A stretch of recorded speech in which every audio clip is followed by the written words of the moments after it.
সুপ্রিয় দর্শক, এই মুহূর্তের সবথেকে বড় খবর। দর্শক, অবশেষে ঠেলায় পড়ে চরম পদক্ষেপ ভুয়া শিক্ষকদের। কিছুতেই আটকানো গেল না ভুয়া শিক্ষকদেরকে, যারা সাদা খাতা জমা দিয়ে লক্ষ লক্ষ টাকা ঘুষ দিয়ে চাকরি পেয়েছিল। তাদের পদক্ষেপে কার্যত চরম অস্বস্তিতে, চরম বিপদে শিক্ষামন্ত্রী ব্রাত্য বসু। দর্শক, আপনারা জানেন সুপ্রিম কোর্টের নির্দেশে এই রাজ্যের 25 থেকে 26,000 যোগ্য অযোগ্য শিক্ষক এবং শিক্ষাকর্মীর চাকরি বাতিল হয়ে গিয়েছে, যার জেরে রাজ্যের শিক্ষা ব্যবস্থা একেবারে ভেঙে পড়েছে। এই আবহে যোগ্য শিক্ষক এবং শিক্ষাকর্মীদের দাবি ছিল যে কেন অযোগ্য শিক্ষক এবং শিক্ষাকর্মীদের জন্য তাদেরকে এর ফল ভোগ করতে হবে। তাই যোগ্য শিক্ষক এবং শিক্ষাকর্মীরা আন্দোলনে নেমেছিল। তাদের একটাই দাবি, রাজ্য সরকার সঠিক যোগ্য এবং অযোগ্য শিক্ষক শিক্ষাকর্মীদের তালিকা প্রকাশ করুক। যদিও শিক্ষামন্ত্রী ব্রাত্য বসু প্রথমে জানিয়েছিল যে যোগ্য এবং অযোগ্যদের তালিকা প্রকাশ্যে আনা হবে, কিন্তু পরে 180 ডিগ্রি পাল্টি মেরে ব্রাত্য বসু জানিয়ে দেয় আইনি জটিলতার জন্য এই যোগ্য এবং অযোগ্যদের তালিকা প্রকাশ্যে আনা হবে না। কিন্তু একাধিক স্কুলে যোগ্যদের যে তালিকা বা যারা যোগ্য শিক্ষক এবং শিক্ষাকর্মী তাদের নাম পাঠানো হয়েছে, তারপর থেকেই ক্ষোভে ফুঁসতে শুরু করেছে অযোগ্য শিক্ষক এবং শিক্ষাকর্মীরা। কারণ অযোগ্য শিক্ষক এবং শিক্ষাকর্মীদের একুল উকুল দুই গিয়েছে। তাদের চাকরি তো বাতিল হবেই, কিন্তু সুপ্রিম কোর্টের নির্দেশে তাদেরকে 12% সুদ সহ বেতন ফেরত দিতে হবে। আর ওইদিকে ঘটি বাড়ি জমি বিক্রি করে তারা চাকরির জন্য টাকা দিয়েছিল।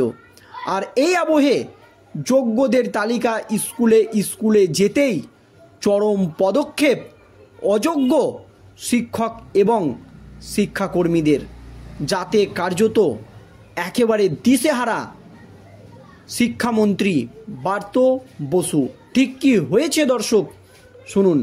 স্কুল সার্ভিস কমিশনের যোগ্যদের তালিকায় তাদের নাম নেই এমন শিক্ষকদের একাংশ শনিবার রাজ্যের শিক্ষামন্ত্রী ব্রাত্য বসুর সামনে অবস্থান বিক্ষোভে বসেছিলেন, কিন্তু তাদের এই ধর্না বেশিক্ষণ স্থায়ী হয়নি। পুলিশি আশ্বাসে কয়েক ঘন্টার মধ্যেই তা উঠে যায়। রাজ্যের শিক্ষামন্ত্রীর সঙ্গে দেখা করতে চেয়েছিলেন ওই চাকরিহারারা, কিন্তু ব্রাত্য সেই সময় বাড়িতে ছিলেন না। তার দেখা না পেয়ে মন্ত্রীর বাড়ির সামনে ধর্নায় বসে পড়েন প্রতিবাদীরা। পরে পুলিশ এসে তাদের আশ্বাস দেয় যে শিক্ষামন্ত্রীর কাছে তাদের আর্জি পৌঁছে দেওয়া হবে। এর কিছু পরেই খোদ শিক্ষামন্ত্রীর তরফে বার্তা আসে তাদের কাছে। তিনি জানান আগামী সোমবার তিনি তাদের সঙ্গে দেখা করবেন। এরপরই সেই ধর্না অবস্থান তুলে নেন ভুয়া শিক্ষক এবং শিক্ষাকর্মীরা।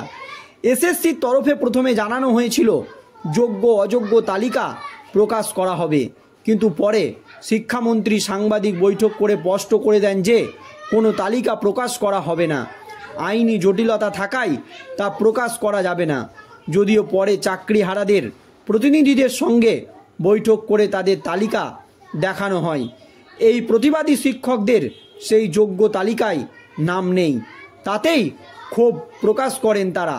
চাকরিহারাদের প্রশ্ন, ওএমআরে কারচুপির বিষয়টি এখনও প্রমাণিত নয়, তারপরেও এসএসসি কী করে তাদের অযোগ্য বলে বেতন বন্ধ করে দিতে পারে।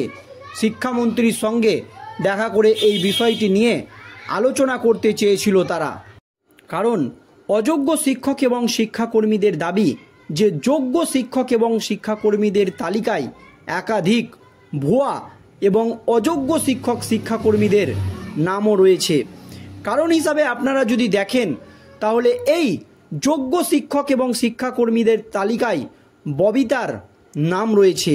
আর এই ববিতাই চাকরি পেয়েছিল রাজ্যের মন্ত্রী পরেশ অধিকারীর মেয়ের চাকরিটা, কিন্তু তার বিরুদ্ধেও কারচুপি করার অভিযোগ ওঠে, কিন্তু তার চাকরিটি পরে পায় অনামিকা। তাহলে ববিতার কিভাবে এই যোগ্যদের তালিকায় নাম এলো, এই নিয়ে কিন্তু শোরগোল পড়ে যায় রাজ্য রাজনীতিতে। আর এই আবহে যে সমস্ত শিক্ষক এবং শিক্ষাকর্মীদের তালিকায় নাম আসেনি, তাদের নিয়ে বড়সড় পদক্ষেপ নিয়েছেন মুখ্যমন্ত্রী মমতা ব্যানার্জি। কারণ দুর্নীতির জেরে 2016 সালের এসএসসির সম্পূর্ণ প্যানেল বাতিল করেছে সুপ্রিম কোর্ট। গত 3 এপ্রিল এই রায় দিয়েছে প্রধান বিচারপতি সঞ্জীব খান্নার বেঞ্চ। সম্প্রতি মধ্যশিক্ষা পর্ষদের আবেদন মেনে দাগী অথবা অযোগ্য হিসাবে চিহ্নিত নন এমন শিক্ষকদের বিদ্যালয়ে যাওয়ার অনুমতি দিয়েছে শীর্ষ আদালত। এরপরই সামনে আসছে বড় খবর। বিরাট সিদ্ধান্ত নিয়েছে মুখ্যমন্ত্রী মমতা ব্যানার্জি। এক ধাক্কায় 26,000 শিক্ষক এবং শিক্ষাকর্মীর চাকরি বাতিল হওয়ার পর থেকেই শিরোনামে রয়েছে স্কুল সার্ভিস কমিশন।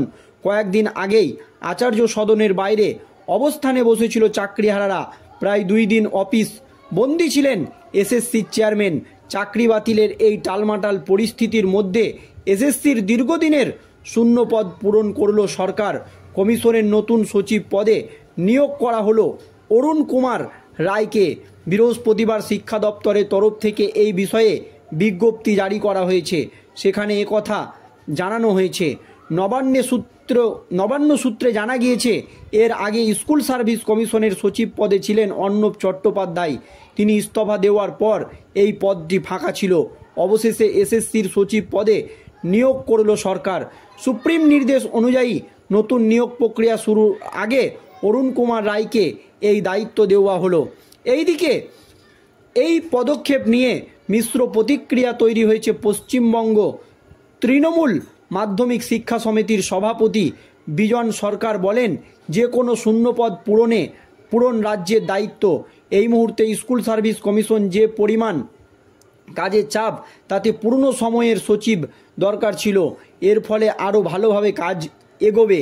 আদালতে মামলার কাজ ও নতুন নিয়োগের বিষয়ক কাজের চাপ সামলানোর জন্যই নতুন সচিবের দরকার হয়েছে। শূন্য পদে নিয়োগ নিয়ে রাজনীতি বন্ধ হওয়া উচিত। অন্যদিকে এসএসসির সচিবের শূন্যপদ পূরণ করে আদৌ কোনো লাভ হবে কিনা, এই নিয়ে প্রশ্ন তুলেছে আরও একটি মহল। বঙ্গীয় শিক্ষক এবং শিক্ষাকর্মী সমিতি নেতা স্বপন মণ্ডল বলেন, প্রায় 26,000 শিক্ষক শিক্ষাকর্মীর চাকরি বাতিল হয়েছে। এর মধ্যে নবান্ন থেকে এসএসসিতে একজন নতুন সচিব পাঠানো হয়েছে। তবে এর ফলে কি কোনো লাভ হবে? কারণ সব রকম মজ্জায় দুর্নীতি হয়েছে। এর কথা যদি ঠিক না হয়, তাহলে সচিব বদল করে কোনো লাভ হবে না বলে আমার মনে হয়। উল্লেখ্য, 2016 সালের এসএসসির সম্পূর্ণ প্যানেল বাতিলের পর সুপ্রিম কোর্টের নির্দেশে চাকরি গিয়েছে 26,000 শিক্ষক এবং শিক্ষাকর্মীর। আর এই নিয়ে এখনও পর্যন্ত একেবারে জোর চাপান্তর চলছে রাজ্য রাজনীতিতে। ধন্যবাদ।